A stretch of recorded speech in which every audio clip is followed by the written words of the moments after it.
ಆನೇಕಲ್ ತಾಲೂಕಿನ ಇಂಡ್ಲಬೆಲೆ ಗ್ರಾಮದ ಬಳಿ ಇರುವ ಆಟದ ಮೈದಾನದಲ್ಲಿ ಯುವ ನಾಯಕರಾದ ಜ್ಞಾನೇಶ್ವರ್ ಪಟಾಪಟ್, ಯಶವಂತ್, ಮಧು ಅಚ್ಚು, ಮಧು ಕ್ಯಾಟ್ ರವರ ನೇತೃತ್ವದಲ್ಲಿ ಭೀಮಾ ಕ್ರಿಕೆಟ್ ಲೀಗ್ ಜಿಲ್ಲಾ ಮಟ್ಟದ ಕ್ರಿಕೆಟ್ ಪಂದ್ಯಾವಳಿಯನ್ನು ಆಯೋಜಿಸಲಾಗಿತ್ತು.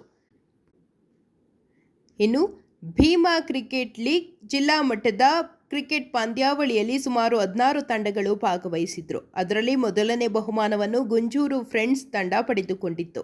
ಹಾಗೆಯೇ ಎರಡನೇ ಬಹುಮಾನವನ್ನು ಎಂಪಿ ರಾಯಲ್ ಫೈಟರ್ಸ್ ತಂಡ ಪಡೆದುಕೊಂಡಿತ್ತು ಹಾಗೂ ಮೂರನೇ ಬಹುಮಾನವನ್ನು ರಾಯಲ್ ಸ್ಟ್ರೈಕರ್ಸ್ ತಂಡ ಪಡೆದುಕೊಂಡಿತ್ತು. ಇನ್ನು ಗೆದ್ದಂತಹ ತಂಡಗಳಿಗೆ ಆಯೋಜಕರು ಮತ್ತು ಅತಿಥಿಗಳು ಬಹುಮಾನ ವಿತರಣೆ ಮಾಡಿ ಶುಭ ಹಾರೈಸಿದರು. ಇನ್ನು ವಿಶೇಷವಾಗಿ ಯುವ ನಾಯಕರಾದ ಜ್ಞಾನೇಶ್ವರ್ ಪಟಾಪಟ್, ಯಶವಂತ್, ಮಧು ಅಚ್ಚು, ಮಧು ಕ್ಯಾಟ್ ರವರು ಜನಪರ ಕಾರ್ಯಕ್ಕೆ ಗಣ್ಯರು ಮೆಚ್ಚುಗೆಯನ್ನು ವ್ಯಕ್ತಪಡಿಸಿದರು. ಇನ್ನು ಕಾರ್ಯಕ್ರಮದಲ್ಲಿ ಶಾಸಕರಾದ ಬಿ ಶಿವಣ್ಣ, ಯುವ ನಾಯಕರಾದ ಪಟಾಪಟ್ ರವಿ, ಮಂಜುನಾಥ್ ದೇವು, ಉಸ್ಕೂರು ಮಧುರಣ್ಣ, ಪಟಾಪಟ್ ಸುರೇಶ್, ಹುಲ್ಲಳ್ಳಿ ಶ್ರೀನಿವಾಸ್, ಚಂದಾಪುರ ಕೃಷ್ಣಮೂರ್ತಿ, ಚೇರ್ಮನ್ ಗಣೇಶ್, ಮಂಜುನಾಥ್, ಆನೇಕಲ್ ಮನೋಹರ್, ಹಾರೋಹಳ್ಳಿ ಸಂದೀಪ್, ಅಭಿರೆಡ್ಡಿ, ಮಂಚನಹಳ್ಳಿ ನವೀನ್, ಜೈಭೀಮ್ ಸೂರ್ಯ, ಇತಿಹಾಸ್ ಪಟಾಪಟ್, ಪ್ರಧಾನ್ ಪಟಾಪಟ್, ಸಂತೋಷ್ ರೆಡ್ಡಿ, ರಾಕೇಶ್ ರೆಡ್ಡಿ, ಅನಿಲ್ ಸಂಘರ್ಷ, ಅಶೋಕ್, ಮಂಚನಹಳ್ಳಿ ಸುಬ್ರಹ್ಮಣಿ, ಪಟಾಪಟ್ ಫೌಂಡೇಶನ್ ಪದಾಧಿಕಾರಿಗಳು ಮತ್ತು ಕ್ರೀಡಾಪಟುಗಳು ಭಾಗವಹಿಸಿದರು.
ಕ್ರಿಕೆಟ್ ಪ್ರೇಮಿಗಳು ಮತ್ತು ಯುವ ಮಿತ್ರರು ಭೀಮಾ ಕ್ರಿಕೆಟ್ ಲೀಗ್ನ ಒಂದು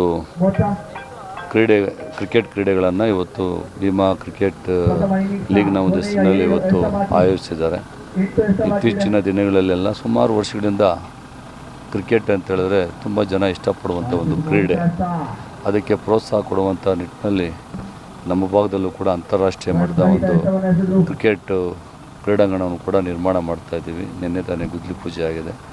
ಒಟ್ಟಾರೆಯಾಗಿ ಆರೋಗ್ಯದ ದೃಷ್ಟಿಯಿಂದ ಎಲ್ಲ ಯುವಕರು ಕೂಡ ಕ್ರೀಡೆಗಳಲ್ಲಿ ಭಾಗವಹಿಸಬೇಕು, ಅವರವರ ಒಂದು ಆರೋಗ್ಯಗಳನ್ನು ನೋಡ್ಕೋಬೇಕು ಅಂತೇಳಿ ಈ ಸಂದರ್ಭದಲ್ಲಿ ಹೇಳಲಿಕ್ಕೆ ಬಯಸ್ತೇನೆ.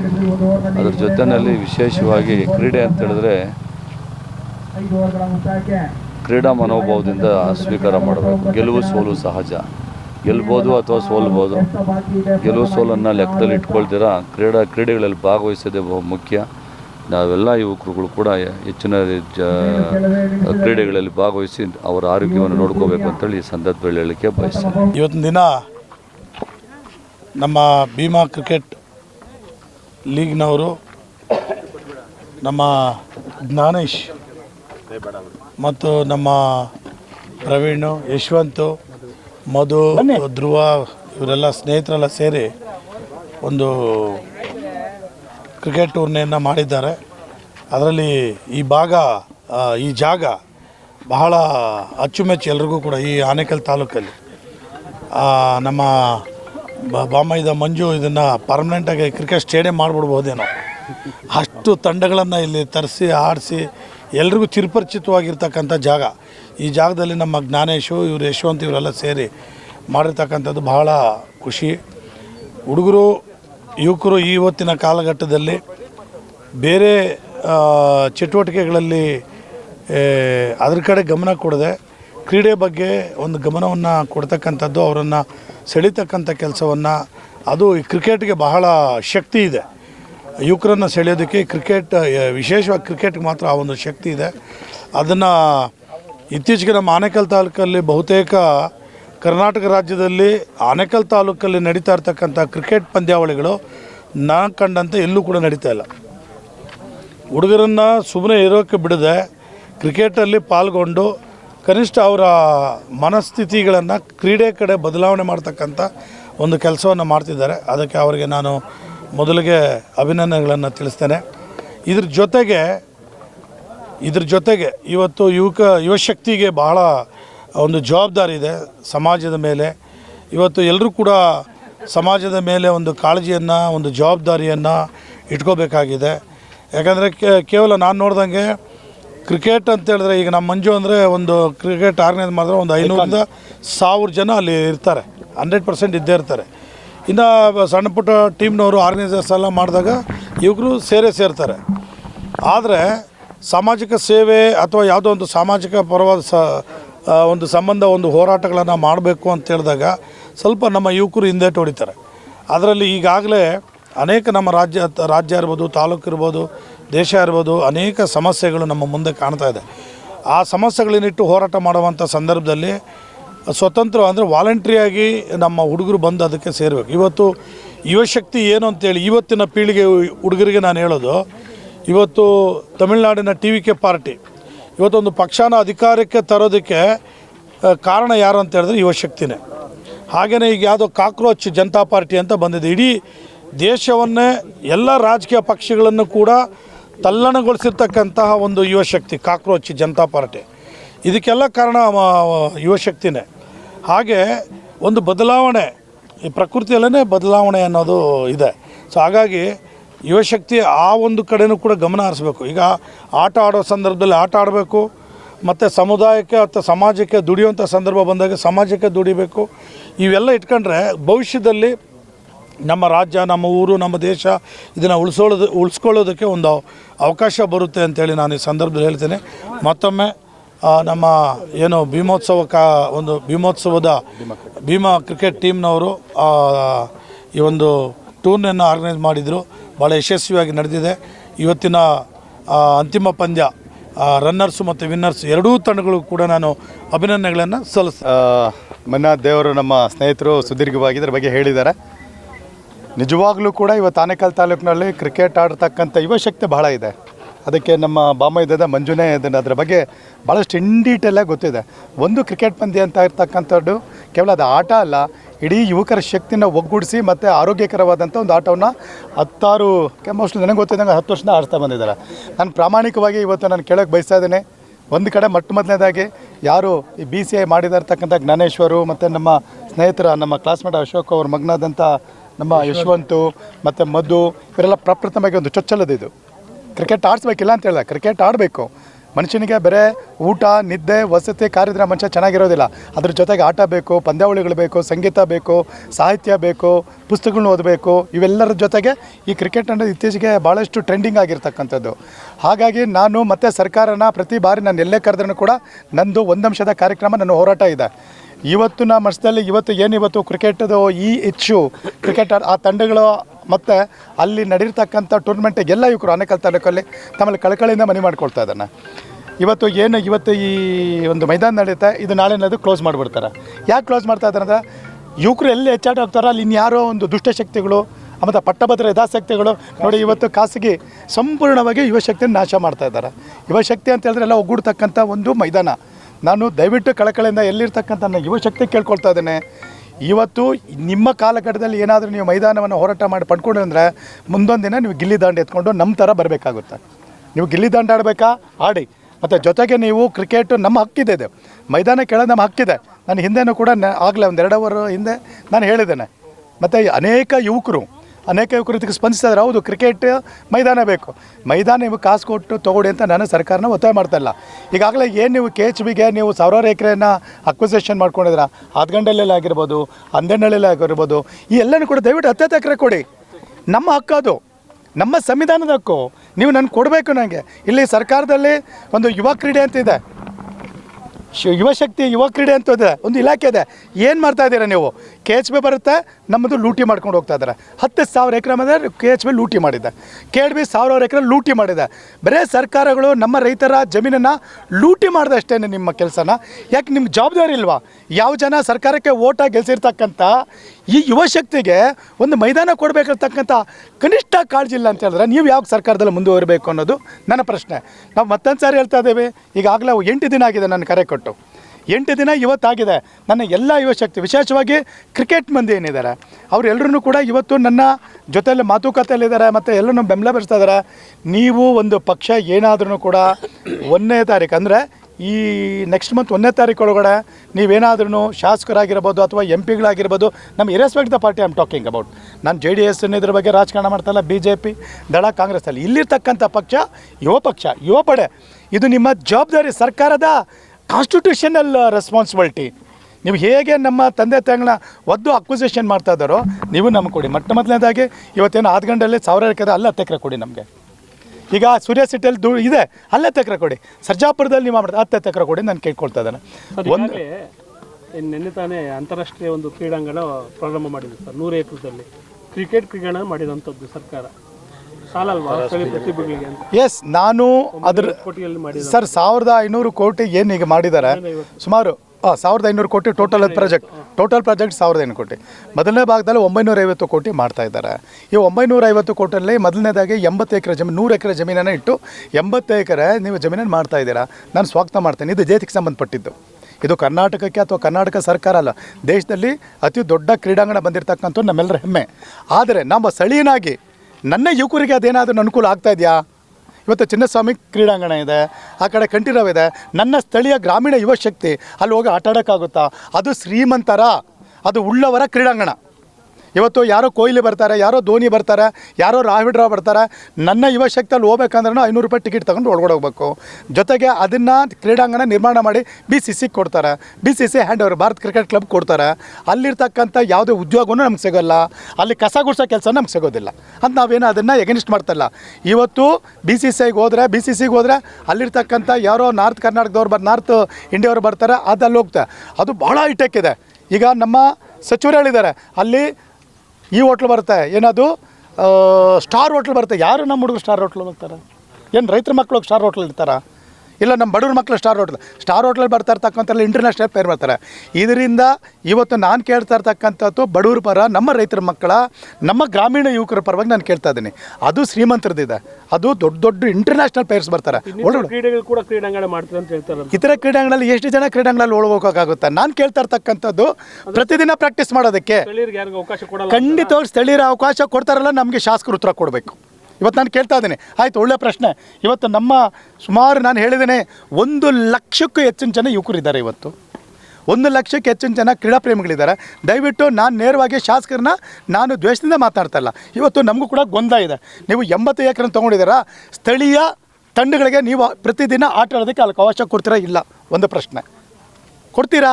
ಕೊಡೋಂಗಿದ್ರೆ ಸ್ವಾಗತ ಮಾಡ್ತಾ ಇದ್ದೀವಿ, ಕೊಡಿ. ಆ ಭಾಗದಲ್ಲಿ ಇಂಡ್ಲವಾಡಿ ಇದೆ, ಇಂಡ್ಲವಾಡಿ ಕಸಬಾ ಹೋಬಳಿಗೆ ಸಂಬಂಧಪಟ್ಟಿದೆ. ಪ್ರತಿದಿನ ನನ್ನ ಯುವಕರು ಏನಿದ್ದಾರೆ, ನನ್ನ ಯುವಕರು ಯಾರು ಕೂಡ ಪ್ರೊಫೆಷ್ನಲಾಗಿ ಯಾರು ಕ್ರಿಕೆಟ್ ಪ್ಲೇಯರ್ ಅಲ್ಲ. ಪಾಪ ಎಲ್ಲೋ ಕಾರ್ಮಿಕರು, ಕೂಲಿ ಕೆಲಸ ಮಾಡ್ತಕ್ಕಂಥವ್ರು, ದಿನನಿತ್ಯ ಕೆಲಸ ದುಡಿದು ಬಂದಿರತಕ್ಕಂಥವ್ರು ಅಲ್ಲಿ ಆಡೋಕ್ಕೆ ನೀವು ಅವಕಾಶ ಕೊಡ್ತಾರೆ, ಕೊಡೋದಿಲ್ಲ. ಕೊಟ್ಟರೆ ಸಂತೋಷ. ನೀವು ಉತ್ತರ ಕೊಡಬೇಕು, ಶಾಸಕರು ಉತ್ತರ ಕೊಡಬೇಕು, ಸಚಿವರು ಉತ್ತರ ಕೊಡಬೇಕು ಸರ್. ಇನ್ನು ನಾವು ಕೇಳ್ತಾ ಇರ್ತಕ್ಕಂಥದ್ದು ಸರ್ಕಾರಿ ಭೂಮಿಗಳೇನಿದೆ, ಸರ್ಕಾರಿ ಭೂಮಿಗಳನ್ನ ಕ್ರೀಡಾಂಗಣಕ್ಕೆ ಒತ್ತು ಮಾಡಿ. ಇನ್ನು 50 ವರ್ಷ ಆದಮೇಲೆ ಖಂಡಿತವಾಗ್ಲೂ ಎಲ್ಲೂ ಕೂಡ 1 ಅಡಿ ಭೂಮಿ ನಮಗೆ ಸಿಗೋದಿಲ್ಲ. ಕ್ರೀಡೆ ಇಲ್ಲ ಅಂತ ಹೇಳಿದ್ರೆ ಇಡೀ ವಿಶ್ವದಲ್ಲಿ ಈಗ ಒಲಿಂಪಿಕ್ ಮಾಡ್ತಾಯಿದ್ದಾರೆ. ಯಾಕೆ ಒಲಿಂಪಿಕ್ ಮಾಡ್ತಾ ಇದ್ದಾರೆ? ವಿಶ್ವದಲ್ಲಿ ಎಲ್ಲ ದೇಶಗಳು ಒಗ್ಗೂಡಿ ಸ್ನೇಹವನ್ನು ನೀವು ಬಿತ್ತರಿಸೋಕೆ ಮಾಡ್ತಾ ಇದ್ದಾರೆ. ನಾವು ಅದೇ ಹೇಳ್ತಾ ಇದ್ದೀವಿ, ಸೋದರತ್ವನ ಮತ್ತು ನಮ್ಮ ಬಾಂಧವ್ಯನ ಬೆಳೆಸೋದಕ್ಕೆ ಕ್ರಿಕೆಟ್ ಭಾಳ ಇಂಪಾರ್ಟೆಂಟ್. ಅದ್ರ ಜೊತೆಗೆ ಎಲ್ಲನೇ ಇದೆ. ನಾನು ಸ್ಪೆಸಿಫಿಕ್ಕಾಗಿ ಕೇಳ್ತಾ ಇರೋದು ಕ್ರಿಕೆಟ್ ಕೊಡಿ ಒಂದು ಪಕ್ಷ 1ನೇ ತಾರೀಕು ಒಳಗಡೆ ನೀವೇನಾದರೂ ಈಗ ನಮ್ಮ ಮಂಜು ಇದ್ದಾರೆ ಕೊಡಿ ಅಂತ ನೀವು ಪ್ರತಿಯೊಬ್ಬಳಿಗೆ 10 ಎಕರೆ ಕೊಡಿ, ಪ್ರತಿಯೊಬ್ಬಳಿಗೆ 10 ಕೊಡಿ. ನಾನು ಕೇಳ್ತಾ ಇರೋದು ನೀವೇನು ದುಡ್ಡು ಕೊಟ್ಟು ತೊಗೊಳ್ಬೇಡಿ, ಕೊಡಿ. ಈಗ ನಮ್ಮ ಹತ್ರ ಇದೆ. ಈಗ ಆಗಲೇ ನಮ್ಮ ಮಾಜಿ ರವಿ ಅವರು ಏನಿದ್ದಾರೆ ಕಾಂಗ್ರೆಸ್ನ ಧುರೀಣರು, ಅವ್ರು ಹೆಚ್ಚು ಕಡಿಮೆ DCM ಏನು ನಮ್ಮ DK ಶಿವಕುಮಾರ್ ಸಾಹೇಬರಿದ್ದಾರೆ, ಉಪಮುಖ್ಯಮಂತ್ರಿಗಳ ಭಾಳ ಒಡನಾಡಿ ಆಪ್ತರು. ಅವ್ರು ಹೇಳಿದ್ರೆ DCM ಅವ್ರು ಹೇಳ್ದಂಗೆ, ಅವರು ಶಾಸಕರು ಒಂಥರ ಸೂಪರ್ CML ಇದ್ದಂಗೆ ಅವ್ರನ್ನ ನಾವು ಕೇಳಿದ್ದೇವೆ. ನಮ್ಮ ಪತ್ರಕರ್ತರು ಕೇಳಿದಾಗ ಅವ್ರು ಹೇಳಿದ್ರು, ಇದೇ ಅತ್ತಿಬೆಲೆಯಲ್ಲಿ ಸರ್ವೆನರ್ 179ರಲ್ಲಿ 30 ಎಕರೆ ಜಮೀನಿದೆ, ಸರ್ಕಾರ ಜಮೀನಿದೆ ಅಂತ ಹೇಳಿದ್ರು. ನಮ್ಮ ಪತ್ರಕರ್ತ ಕೇಳಿದ ಪ್ರಶ್ನೆ ಉತ್ತರ ಕೊಡಿದ್ರೆ ಸ್ವಾಗತ ಮಾಡ್ತೀವಿ. ಅಂಥ ಒಂದು ಜಮೀನುಗಳು ಭಾಳ ಇದೆ ನಮ್ಮಲ್ಲಿ, ಯಾಕೆ ಕೊಡಬಾರ್ದು? ನಾವು ಯಾರ ಅಪ್ಪನಾಸ್ತಿ ಕೇಳ್ತಾ ಇಲ್ಲ, ನಾವು ನಮ್ಮ ಸಂವಿಧಾನದ ಹಕ್ಕನ್ನು ಕೇಳ್ತಾ ಇದ್ದೀವಿ. ನಮ್ಗೆ ಕೊಡಿ. ಇಲ್ಲ ಅಂತ ಹೇಳಿದ್ರೆ ನಾನು ಅದನ್ನೇ ಹೇಳ್ತಾ ಇದ್ದೀನಿ. ನಾನು ಮಾಡಿಕೊಡ್ತೀನಿ ಅಂದರೆ ನಾನಲ್ಲ, ನನ್ನ ಯುವದೊಂದಿದೆ, ನನ್ನ ಯುವ ಶಕ್ತಿ ಏನಿದೆ. ನಾವು ಕೇಳ್ತಾ ಇರ್ತಕ್ಕಂಥದ್ದು ಯಾರಿಗೋ ಒಂದು ಧರ್ಮಕ್ಕೆ, ಒಂದು ಪಕ್ಷಕ್ಕೆ ಕೇಳ್ತಲ್ಲ, ಯುವ ಸಮೂಹಕ್ಕೆ ಕೇಳ್ತಾ ಇದ್ದೀವಿ. ಒಂದು ವೇಳೆ 1ನೇ ತಾರೀಕಿನ ಒಳಗಡೆ ನಮ್ಗೆ ಕರೆದು ಕೇಳಿಲ್ಲ ಅಂದರೆ ಉಗ್ರವಾದ ಹೋರಾಟವನ್ನು ಕೈಗೆತ್ಕೊಳ್ತೇವೆ. ಆಮೇಲೆ ಮೈದಾನ ತೊಗೊಳ್ಬೇಕಾದ್ರೆ ನಮ್ಗೆ ಗೊತ್ತಿದೆ. ಈ ಎಲ್ಲ ಶಕ್ತಿನ ಸೇರಿಸಿ ನಾವು ಹೋರಾಟಕ್ಕೆ ನಾವು ಅಣಿ ಮಾಡ್ತಾ ಇದ್ದೀವಿ. ನಮಸ್ಕಾರ. ಇವತ್ತು ಭೀಮಾ ಕ್ರಿಕೆಟ್ ಲೀಗ್ಸ್ನ ಗೆಳೆಯರು ಎಲ್ಲರೂ ಸೇರಿ ಈ ಒಂದು ಕ್ರಿಕೆಟನ್ನು ಪ್ರಥಮ ಬಾರಿಗೆ ಆಯೋಜನೆ ಮಾಡಿದ್ದಾರೆ. ಬಹಳ ಚಿಕ್ಕ ಹುಡುಗರು. ಇವತ್ತು ಖಾಸಗೀಕರಣ, ಉದಾರೀಕರಣ, ಒಟ್ಟಾರೆ ಗ್ಲೋಬಲೈಸೇಷನ್ಗೆ ಸಂಬಂಧಪಟ್ಟಂಗೆ ದಿಕ್ಕೆಟ್ಟ ಒಂದು ಸಮಾಜ ದುಷ್ಟಶಕ್ತಿಗಳಿಂದ ಆವರಿಸ್ಕೊಳ್ಳುವಂಥ ಮೊಬೈಲ್ ಕಾಲದ ಈ ಸಂದರ್ಭದಲ್ಲಿ ಕ್ರೀಡಾ ಮನೋಭಾವನೆಯನ್ನು ಬೆಳೆಸಿ ಯೂತ್ಸು ಶಾರೀರಿಕವಾಗಿ, ಮಾನಸಿಕವಾಗಿ ಮತ್ತು ಭಾವನಾತ್ಮಕವಾಗಿ ಒಂದು ಸದೃಢತೆಯನ್ನು ಕಂಡುಕೊಳ್ಳುವಂಥ ಹಾದಿಯಲ್ಲಿ ಸಾಗ್ತಕ್ಕಂಥ ಇಂಥ ಸಂದರ್ಭದಲ್ಲಿ ನಿಜವಾಗಲೂ ಇದುವರೆಗೂ ಅಣ್ಣ ಪಟಾಪಟ್ ರವಿ ಅಣ್ಣವ್ರು ಹೇಳ್ದಂಗೆ ಒಂದು ಇಚ್ಛಾಶಕ್ತಿಯನ್ನು ನಮ್ಮ ತಲೆಮಾರಿನ ನಾಯಕರುಗಳು ವ್ಯಕ್ತಪಡಿಸಬೇಕು. ಯಾಕೆಂದರೆ ಇದು ಯಾವುದೇ ಜಾತಿಯ, ಭಾಷೆಯ, ಧರ್ಮದ, ಪ್ರಾಂತ್ಯದ, ವ್ಯಕ್ತಿಯ, ಪಕ್ಷದ ಪರಿಗಣೆಗೆ ಪ್ರತ್ಯೇಕತೆಯನ್ನು ಇಟ್ಟು ಕೇಳ್ತಾ ಇಲ್ಲ. ಇದು ಸಾಮೂಹಿಕವಾಗಿ ಎಲ್ಲರ ಒಳಿತಿಗಾಗಿ, ಸಮಾಜದ ಸ್ವಾಸ್ಥ್ಯಕ್ಕಾಗಿ, ಸಮಾಜದ ಸಾಮರಸ್ಯಕ್ಕಾಗಿ, ಪ್ರೀತಿ ವಿಶ್ವಾಸಗಳಿಂದ ಬಿತ್ತೋದಕ್ಕಾಗಿ ಇವತ್ತೆಲ್ಲ ನಾವು ಯಾರು ಹಿಂದೆ ಆಟ ಆಡಿಕೊಂಡ್ವೋ ಅದೇ ಸ್ನೇಹಿತರು ಇವತ್ತು ಒಟ್ಟಿಗೆ ಬಿಸ್ನೆಸ್ ಮಾಡ್ತಾಯಿದ್ದೀವಿ. ಅಂದರೆ ಇಂದಿನ ಮಕ್ಕಳೇ ಮುಂದಿನ ಪ್ರಜೆಗಳು. ಹಂಗಿಲ್ಲ. ಈಗ ಹಿಂದಿನ ಆಟ ಆಡ್ತವ್ರೆ ಮುಂದಿನ ನಾಯಕರು, ಮುಂದಿನ ವ್ಯವಹಾರಿಕಸ್ಥರು, ಸಮಾಜನ ರೂಪಿಸೋವಂಥವ್ರು. ಈ ನೆಲಗಟ್ಟಿನಲ್ಲಿ ಸ್ವಲ್ಪ ಜವಾಬ್ದಾರಿ ಅಂತ ತಗೋಬೇಕು. ನೀವೇ ಇದು ಗ್ರೌಂಡ್ ತೋರಿಸಿ ನಾನು ಮಾಡಿಕೊಡ್ತೀನಿ ಅಂದರೆ ಮತ್ತು ನಾವಿರೋದು ಏನಕ್ಕಪ್ಪ? ನನ್ನನ್ನೇನು ಕುಡ್ರಿಸಿದ್ದಾರೆ? ಏನು ಇದಕ್ಕೆ ದೊಡ್ಡ ದೊಡ್ಡ ಗ್ರಂಥಗಳು ಬರೀಬೇಕಾ? ಅಧಿಕಾರಿಗಳನ್ನ ಕಳೆದು ಒಬ್ಬ ತಹಶೀಲ್ದಾರ್ನ ಕರೆದು ಗೌರ್ಮೆಂಟ್ ಜಾಗ ಎಲ್ಲಿದೆ ಅದನ್ನು ಪರಿಗಣನೆಗೆ ತಗೊಬನ್ನಿರಿ, ಎಲ್ಲಿದೆ ಅಂತ ಗುರ್ತು ಮಾಡಿರಿ ಅನ್ನೋಕ್ಕೆ ಒಂದು ಮ್ಯಾಪ್ ಆಗೋಕ್ಕೆ ವರ್ಷಾನುಗಟ್ಟಲೆ ಹಿಡಿತದ? ನಾನು ನೀವು ನಿಮ್ಮನ್ನು ಕೇಳಿದಿರ, ಇನ್ನು ಯಾರನ್ನು ಕೇಳೋದು? ಈ ಇಚ್ಛಾಶಕ್ತಿಯನ್ನು ಶಾಸಕರಾಗಲಿ, ಸಂಸದರಾಗಲಿ, ಅಥವಾ ಮಂತ್ರಿಗಳಾಗಲಿ, ಉಪಮುಖ್ಯಮಂತ್ರಿಗಳಾಗಲಿ, ಅಥವಾ ಮುಖ್ಯಮಂತ್ರಿಗಾಗಲಿ ಕನಿಷ್ಠ ಕಾಳಜಿಯನ್ನು ವಹಿಸಿಲ್ಲ ಅಂತಂದರೆ ಅವರವರ ಆತ್ಮಗೌರವಗಳನ್ನು ಅವರೇ ಈ ಮಕ್ಕಳ ಮುಂದೆ ಕಳ್ಕೊಬಿಡ್ತಾರೆ. ಆ ಮುಂದೊಂದು ದಿನ ಫೋಟೋ ಕೂಡ ಮನೆಯಲ್ಲಿ ಇಡಲ್ಲ. ಇವ್ರ ಫೋಟೋಗಳೆಲ್ಲ ಮನೆಯಲ್ಲಿ ಇಡಬಾರ್ದು ಅಂತ ನಿಮ್ಮ ಮಕ್ಕಳು ಡಿಸೈಡ್ ಮಾಡೋವಂಥ ಕಾಲ ಬಂದ್ಬಿಡುತ್ತೆ. ಹಂಗಾಗಿ ದಯವಿಟ್ಟು ಇದನ್ನು ಪ್ರೇಮದಿಂದಾದರೂ ತಗೊಳ್ಳಿ, ದ್ವೇಷದಿಂದನಾದರೂ ತಗೊಳ್ಳಿ. ಒಟ್ಟಾರೆ ಒಂದು ಕ್ರೀಡಾಂಗಣವನ್ನು ನಿರ್ಮಾಣ ಮಾಡಲಿಕ್ಕೆ ಅನುಕೂಲ ಮಾಡಿ ಅಂತಾರಾಷ್ಟ್ರೀಯ ಮಟ್ಟದ ಕ್ರೀಡಾಂಗಣಕ್ಕೆ ಭವ್ಯವಾದ ಸ್ವಾಗತ ಮತ್ತು ಈ ಎಲ್ಲ ಕ್ರೀಡೆಗಳನ್ನು, ಸ್ಥಳೀಯ ಪ್ರತಿಭೆಗಳನ್ನು ಮತ್ತು ಯಾರ್ಯಾರು ದುಡಿಯುವ ಜನ ಇದ್ದಾರೆ ಅವರೆಲ್ಲರೂ ತಮ್ಮ ಶಾರೀರಿಕ, ಮಾನಸಿಕ ಸಮತೋಲನಗಳನ್ನು ಕಾಪಾಡಿಕೊಳ್ಳೋದಕ್ಕೆ ತುಂಬ ಅತ್ಯವಶ್ಯಕವಾದಂತಹ ಒಂದು ರೂಪುರೇಷೆಗಳನ್ನು ಮೈದಾನದ ಮೂಲಕ ನಿರೂಪಿಸಬೇಕು. ಅದು ನಿಮ್ಮ ಜವಾಬ್ದಾರಿ. ಅದು ಯುವಕರ ಸಂವಿಧಾನಬದ್ಧ ಹಕ್ಕು. ಏನು ಕ್ರೀಡಾ ಇಲಾಖೆ ಸತ್ತೋಗೈತಾ? ಬದುಕಿದೆ ತಾನೇ? ಅದು ಬದುಕಿರೋದಕ್ಕೆ ಇದೊಂದು ಸಾಕ್ಷಿಯಾಗಿ ಕೊಟ್ಟು ನಾವು ಈ ಆನೇಕಲ್ ತಾಲೂಕು ಬಹಳಷ್ಟು ಕೊಡುಗೆಯನ್ನು ರಾಜ್ಯ ಮತ್ತು ಕೇಂದ್ರ ಸರ್ಕಾರದ ಬಕ್ಕಸಕ್ಕೆ ಒಂದು ದಿನಕ್ಕೆ ಸಾವಿರಾರು ಕೋಟಿಗಳನ್ನು ಬಕ್ಕಬಾರಲ್ಲಿ ಬೀಳಿಸ್ತಾ ಇದ್ದೀವಿ. ಅದು ಎಲೆಕ್ಟ್ರಾನಿಕ್ ಸಿಟಿ ಇರ್ಬೋದು, ಅತಿಬೆಲೆ ಇಂಡಸ್ಟ್ರಿ ಇರ್ಬೋದು, ಜಿಗಣಿ ಇಂಡಸ್ಟ್ರಿ ಇರ್ಬೋದು, ಬಂಸಂದ್ರ ಇಂಡಸ್ಟ್ರಿ ಇರ್ಬೋದು. ಇದು ಯಾವುದೋ ಸಾಲದಿದ್ದಕ್ಕೆ ಇವತ್ತು ಶಿಫ್ಟ್ ಸಿಟಿ ಹೆಸರಿನಲ್ಲಿ ಸಾವಿರಾರು ಎಕರೆಗಳನ್ನು ತಗೊಳ್ತಾ ಇದ್ದೀರಲ್ಲ. ಅಟ್ಲೀಸ್ಟ್ ನಾವು ಏನು ಕೇಳ್ತಾ ಇದ್ದೀವಿ? ಎಷ್ಟೋ ಜಾಗದಲ್ಲಿ ಮನುಷ್ಯ ಸತ್ತೋದ್ರೆ ಉಳೋಕ್ಕೆ ಮಶಾಣ ಕೇಳ್ತಿದ್ದೀವಿ, ಅದನ್ನು ಫಿಲ್ಫಿಲ್ ಮಾಡೋಕ್ಕಾಗ್ತಾಯಿಲ್ಲ. ಅಟ್ಲೀಸ್ಟ್ ಎಲ್ಲರೂ ಸೇರಿ ಬದುಕಿರೋವಾಗೆ ಹಾಸ್ಪಿಟ್ಲ್ ಕಟ್ಟೋ ಬದಲು ನೀನು ಆರೋಗ್ಯವಾಗಿರುವಂಥ ಸಮಾಜ ನಿರ್ಮಾಣ ಮಾಡೋಕ್ಕೆ ಕ್ರೀಡೆಗೆ ಒಂದು ಮೈದಾನವನ್ನು ನಿರ್ಮಾಣ ಮಾಡಿದ್ರೆ ಅಟ್ಲೀಸ್ಟ್ ಹಾಸ್ಪಿಟಲ್ಗೆ ಸಂಖ್ಯೆ ಏನಾದರೂ ಕಡಿಮೆ ಆಗ್ತದೆ ಅನ್ನೋ ಚಿಕ್ಕ ಮನೋಧರ್ಮನ ಸೆನ್ಸ್ ಆದರೂ ಇಟ್ಕೋಬೇಕು ಅಂತೇಳಿ ನಾನು ಆಶಿಸ್ತಾ ಈಗ ಗೆದ್ದಂಥ 2 ತಂಡಗಳಿಗೂ ಶುಭಾಶಯಗಳನ್ನ ಹೇಳ್ತಾ, ಮತ್ತು ಈ ಸಹೋದರರು ಬಾಬಾ ಸಾಹೇಬ್ ಅಂಬೇಡ್ಕರ್ ಹೆಸರಿನಲ್ಲಿ ಯಶವಂತ್ ಮತ್ತು ಅವರೆಲ್ಲ ಗೆಳೆಯರು ಮುಂದುವರೆದಿರೋದು ಬಹಳಷ್ಟು ಶ್ಲಾಘನೀಯ. ನಿಮ್ಮ ಆವೃತ್ತಿ ಕೇವಲ ಒಂದಕ್ಕೆ ನಿಲ್ದಿರ ಇನ್ನೂ ನೂರಾರು ಆವೃತ್ತಿಗಳನ್ನು, ನೂರಾರು ಇಂಥ ಒಂದು ಕ್ರೀಡಾ ಆಯೋಜನೆಗಳನ್ನು ಆಗಲಿ, ನಿಮಗೆಲ್ಲ ಒಳಿತಾಗಲಿ. ಬಾಬಾ ಸಾಹೇಬ್ ಅಂಬೇಡ್ಕರ್ ತತ್ವ ಸಿದ್ಧಾಂತಗಳು ಈ ಮೂಲಕ ಎಲ್ಲ ಜಾತಿ ಭಾಷೆಯ ಧರ್ಮದ ಜನರಲ್ಲೂ ಅನುಷ್ಠಾನ ಆಗಲಿ. ಈ ಅನುಷ್ಠಾನ ಆಗೋದ್ರಿಂದ ವಿವಿಧ ಸಂಸ್ಕೃತಿಗಳ ಮಧ್ಯೆ ಏಕತೆಯನ್ನು ಹುಟ್ಟುಹಾಕುವಂಥ ಸೌಹಾರ್ದ ಸಮಾಜ ನಿಮ್ಮಿಂದ ನಿರ್ಮಾಣ ಆಗಲಿ ಅಂತೇಳಿ ನಾನು ಆಶಿಸ್ತೇನೆ. ಎಲ್ಲ ನಮ್ಮ ಹಿರಿಯ ನಾಯಕರಿಗೂ ಮತ್ತು ನನ್ನ ಸಹೋದರರಿಗೂ ಧನ್ಯವಾದಗಳು. ಇದೇ ಮೊದಲನೇ ಬಾರಿ ನಾವು ಭೀಮಾ ಕ್ರಿಕೆಟ್ ಲೀಗನ್ನು ನಡೆಸಿರೋದು. ನಾವು ಇಷ್ಟೊಂದು ಉತ್ತಮವಾಗಿ ಈ ಟೂರ್ನಿಮೆಂಟನ್ನು ಯಶಸ್ವಿಗೊಳಿಸ್ತೀವಿ ಅಂತ ನಾವು ಅಂದ್ಕೊಂಡಿರಲಿಲ್ಲ. ಅದೇ ನಮ್ಮ ಎಲ್ಲ ಹಿರಿಯರ ಸಪೋರ್ಟಿಂದ ಮತ್ತು ನನ್ನ ಗೆಳೆಯರ ಸಪೋರ್ಟಿಂದ ಈ ಕಾರ್ಯಕ್ರಮವನ್ನು ಯಶಸ್ವಿಗೊಳಿಸಿದ್ದೀವಿ.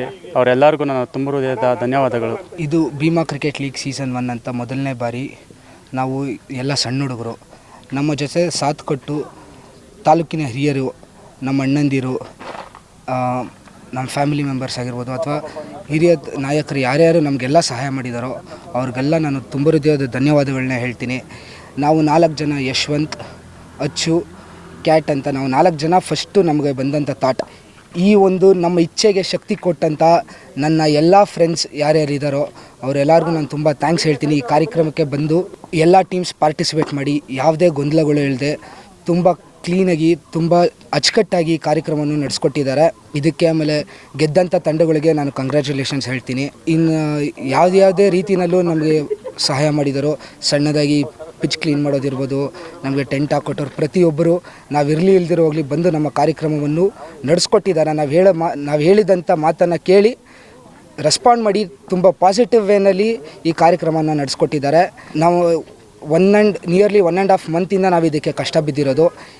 ನಮ್ಮಂಥ ಎಲ್ಲ ಚಿಕ್ಕ ಹುಡುಗರಿಗೂ ನಮ್ಮ ಮಂಜಪ್ಪಿ ಮಾಮ ಹೇಳಿದಂಗೆ ಎಲ್ಲ ಬ್ಯಾಕ್ ಬೋನಾಗಿ ನಿಲ್ತಿರೋರಿಗೆ ನಾನು ತುಂಬ ಹೃದಯದ ಧನ್ಯವಾದಗಳು ಹೇಳ್ತೀನಿ. ನಮ್ಮ ಒಂದು ಭೀಮಾ ಕಪ್ಪು ಲೀಗ್ ಮಾಡಿದ್ದಾರೆ ನಮ್ಮ ಹುಡುಗರು. ಅತ್ಯುತ್ತಮವಾಗಿ 2 ದಿವಸಗಳಿಂದ ನಮ್ಮ ಒಂದು ಜೊತೆಗೂಡಿ ನಮ್ಮನ್ನು ಕೈ ಜೋಡಿಸ್ಕೊಂಡು ಅತ್ಯುತ್ತಮವಾಗಿ ತುಂಬ ಒಂದು ಡಿಸ್ಟಿಕ್ ಲೆವೆಲಿರೋ ಪ್ಲೇಯರ್ಗಳನ್ನ, KSPL ಪ್ಲೇಯರ್ಗಳನ್ನೆಲ್ಲ ಕರೆಸಿ ಈ ಒಂದು ಕ್ರೀಡಾಂಗಣಕ್ಕೆ ಒಂದು ಮೆರುಗನ್ನು ತಂದಿದ್ದಾರೆ. ಇದೇ ರೀತಿ ಪ್ರತಿ ವರ್ಷ ಮಾಡಲಿ. ಕ್ರೀಡೆಗೆ ನಾವು ಸದಾಕಾಲ ಅವ್ರ ಬೆನ್ನೆಲುಬಾಗಿ ನಾವು ಇರ್ತೀವಿ. ಅವ್ರಿಗೇನು ಸಪೋರ್ಟ್ ಬೇಕೋ ನಾವು ಸದಾಕಾಲ ಅವ್ರ ಜೊತೆ ಇರ್ತೀವಿ ಅಂತ ಹೇಳ್ತಾ ಇದ್ದೇನೆ. ಆಮೇಲೆ ಈಗಾಗಲೇ ನಮ್ಮ ಹಿರಿಯರೆಲ್ಲ ಮಾತಾಡಿದ್ದಾರೆ, ನಾವೇನು ಮಾತಾಡೋದೇನು ಅವಶ್ಯಕತೆ ಇಲ್ಲ. ಅವರು ಮಾತಾಡ್ತಿರ್ಕೊಂಡು ಮಾತುಗಳಿಗೆ ನಾವು ಸ್ಫೂರ್ತಿ ತಗೊಂಡು ನಾವು ಏನು ಕೇಳ್ತಾ ಇದ್ದೀವಿ ಅಂತ ಹೇಳಿದ್ರೆ, ತಾಲೂಕಲ್ಲಿ ಹೋಬ್ಳಿಗೆ ಒಂದೊಂದು ನಮ್ಮ ರವೀಣ ಆಗಿರ್ಬೋದು, ನಮ್ಮ ಮಾವ ಆಗಿರ್ಬೋದು, ದೇವಣ್ಣ ಮಾವ ಆಗಿರ್ಬೋದು, ಏನು ಹೇಳ್ತಾರೆ ನಮಗೆ ಇಂಪಾರ್ಟೆಂಟು ಯೂತ್ಸ್ಗೆ ಏನು ಬೇಕು, ಸ್ಪೋರ್ಟ್ಸ್ಗೆ ಕ್ರಿಕೆಟ್ ಆಗಿರ್ಬೋದು, ವಾಲಿಬಾಲ್ ಆಗಿರ್ಬೋದು, ನಮ್ಮದೇ ಆದ ಗ್ರಾಮಗಳಲ್ಲಿ ಯುವ ಪ್ರತಿಭೆಗಳನ್ನ ಮೇಲೆ ಬರಬೇಕಂತ ಹೇಳಿದ್ರೆ ಕ್ರೀಡಾಂಗಣ ಬಹುಮುಖ್ಯವಾಗಿ ಇರಲೇಬೇಕು. ಈಗಾಗಲೇ ನಮ್ಮ ಶಿವಣ್ಣವ್ರು ಬಂದಿದ್ರು. ಈಗ ಆಲ್ರೆಡಿ ನಾವು ಹೇಳಿದ್ದೀವಿ, ಹಣ ಈ ಥರ ಇದೆ. ನಮಗೆ ಹತ್ತಿಬೆಲೆಯಲ್ಲಿ ಸರಿಸುಮಾರು ಒಂದು 30-35 ಸಾವಿರ ಜನಸಂಖ್ಯೆ ಇದ್ದೀವಿ. ಅದರಲ್ಲಿ ಯೂತ್ಸೇ ಒಂದು 10-15 ಸಾವಿರ ಜನ ಇದ್ದೀವಿ. ಆ ಲೆಕ್ಕಾಚಾರ ಈ ಕಡೆ ಬಿದಿರ್ಗುಪ್ಪೆ ಹೋಬಳಿ ಆಗಿರ್ಬೋದು, ಬಿದಿರ್ಗುಪ್ಪೆ ಪಂಚಾಯತಿ ಆಗಿರ್ಬೋದು, ಈ ಕಡೆ ಮಾಯಸಂದ್ರ ಪಂಚಾಯತಿ ಆಗಿರ್ಬೋದು, ನೆಳ್ಳೂರು ಪಂಚಾಯತಿ, ಎಲ್ಲರೂ ಸಹ ಇಲ್ಲಿ ಬಂದು ಆಡ್ತಾರೆ. ಎಲ್ಲ ಯೂತ್ಸ್ಗೆ ನಮಗೊಂದು ಕ್ರೀಡಾಂಗಣ ಬೇಕೇ ಬೇಕು ಅಂತ ನಾವು ಒತ್ತಾಯ ಮಾಡಿದ್ದೀವಿ. ಅವರು ಸಹ ಆಯಿತು ಅಂತ ಹೇಳಿದ್ದಾರೆ.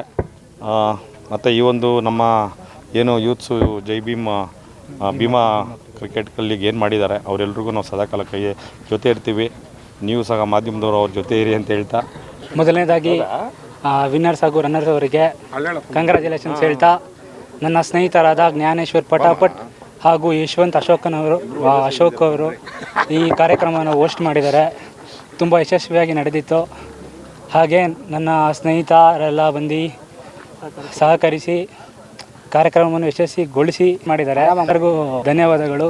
ಹಾಗೆ ನಮ್ಮ ಸೀನಿಯರ್ ಆಟಗಾರರು ಮಾರ್ಗದರ್ಶನ ಕೊಟ್ಟು ನಮಗೆ ತುಂಬ ಹೆಲ್ಪ್ ಆಗೋ ರೀತಿಯಲ್ಲಿ ಸಹಾಯ ಮಾಡಿದ್ದಾರೆ. ಖುಷಿ ಇದೆ, ಬೇಕಾದ್ರೆ ನಾವೇ ಗೆದ್ದಿರೋದಲ್ಲ, ಖುಷಿಯಾಗಿ ಇರ್ಬೇಕು ನಾವೆಲ್ಲರೂ. ಮತ್ತು ಆರ್ಗನೈಸರ್ಸು ವೆಲ್ ಆರ್ಗನೈಸ್ಡು, ಅವ್ರಿಗೆ ಥ್ಯಾಂಕ್ಸ್ ಹೇಳೋಕ್ಕೆ ಇಷ್ಟಪಡ್ತೀನಿ. ಇದೇ ಥರ ಟೂರ್ನಿಮೆಂಟ್ ನಡೆಸ್ತಾ ಇರಿ, ಮುಂದೆ ಬಂದು ನಾವು ಆಡ್ತಾ ಇರ್ತೀವಿ. ಬೇರೆ ಟೀಮ್ಗೆ ಆಪರ್ಚುನಿಟಿ ಸಿಗುತ್ತೆ, ಇನ್ನು ಜಾಸ್ತಿ ಟೀಮ್ನ ತಗೊಂಡು ಆರ್ಗನೈಸ್ ಮಾಡೋಕ್ಕೆ ಹೇಳ್ತೀನಿ ಅಷ್ಟೇ. ಥ್ಯಾಂಕ್ ಯು ಫಾರ್ ಈ ಒಂದು ಟೂರ್ನಿಗೆ ಕಳಿಸಿರೋದಕ್ಕೆ ತುಂಬ ಧನ್ಯವಾದ. ಅದೇ ರೀತಿ ನಾವು ರನ್ನರ್ ಅಪ್ ಆಗಿರೋದು ನಮಗೆ ತುಂಬ ಖುಷಿ ಇದೆ. ಇದೊಂದು ಕ್ರಿಕೆಟ್ ಆಗಿರೋದ್ರಿಂದ 2 ತಂಡದವರು ಕ್ರೀಡಾ ಸ್ಫೂರ್ತಿಯಾಗಿ ಆಡಿದ್ದಾರೆ.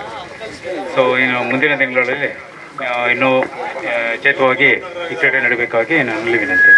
ನಿಜವಾಗ್ಲೂ ಹೇಳ್ಬೇಕಂದ್ರೆ ತುಂಬ ಚಿಕ್ಕ ಹುಡುಗರು ಒಂದು ದೊಡ್ಡ ಸಾಹಸಕ್ಕೆ ಕೈ ಹಾಕಿದ್ರು. ಸಾಹಸದಲ್ಲಿ ಯಶಸ್ವಿ ಕೂಡ ಕಂಡಿದ್ದಾರೆ. ಪ್ರಥಮವಾಗಿ ನಡೆಸಿದಂತೆ ಇರಲಿಲ್ಲ. ಒಂದು ಏನಂದರೆ ಒಂದು ಅನುಭವ ಇದ್ದು ಟೂರ್ನಮೆಂಟ್ ನಡೆಸ್ದಂಗೆ ಇತ್ತು. ಇಷ್ಟೊಂದು ಜನನ ಸೇರಿಸಿ ಒಂದು 16 ಟೀಮ್ನ ಸೇರಿಸಿದ್ರು. ಹಾಗೆ ಗಣ್ಯರನ್ನ ಕೂಡ ಕರೆಸಿದ್ರು. ಎಲ್ಲಿವರೆಗೂ ಅಂದರೆ ಲೋಕಲ್ MLAನ ಕೂಡ ಕರೆಸಿದ್ರು. ಇಷ್ಟೆಲ್ಲ ಒಂದು ಸಾಹಸ ಈ ಚಿಕ್ಕ ವಯಸ್ಸಿನಲ್ಲಿ ಮಾಡಿದ್ದಾರೆ ಅಂದರೆ ನಿಜವಾಗ್ಲೂ ಅಭೂತಪೂರ್ವನೇ. ಅದು ಭಾಳ ಚೆನ್ನಾಗಿ ನಡೆಸ್ಕೊಟ್ಟಿದ್ದೀರಾ. ಹೀಗೆ ಈ ಸೀಸನ್ ತುಂಬ ವರ್ಷಗಳ ಕಾಲ ನಡೀಲಿ ಅಂತ ನಿಮ್ಮನ್ನು ಆಶಿಸ್ತಾ, ಯಂಗ್ ಬ್ಲಡ್ ಆದ್ರೂ ಸೂಪರಾಗಿ ಆರ್ಗನೈಸ್ ಮಾಡಿದ್ದೀರಾ. ಎಲ್ಲ ಗೆಸ್ಟ್ಗಳಿಗೂ ಯಾವ ಥರ ರೆಸ್ಪೆಕ್ಟ್ ಕೊಡಬೇಕು ಆ ಥರ ಕೊಟ್ಟು ಅವ್ರನ್ನ ವೆಲ್ಕಮ್ ಮಾಡಿ ಎಲ್ಲ ಚೆನ್ನಾಗಿ ಆರ್ಗನೈಸ್ ಮಾಡಿದ್ದೀರಾ. ಈ 1 ಸೀಸನ್ 100 ಸೀಸನ್ ಆಗಲಿ. All the very best. ಇದೇ ಥರನೇ ಎನರ್ಜಿ ಹೀಗೆ ಕೀಪ್ ಅಪ್ ಮಾಡಿ. Thank you.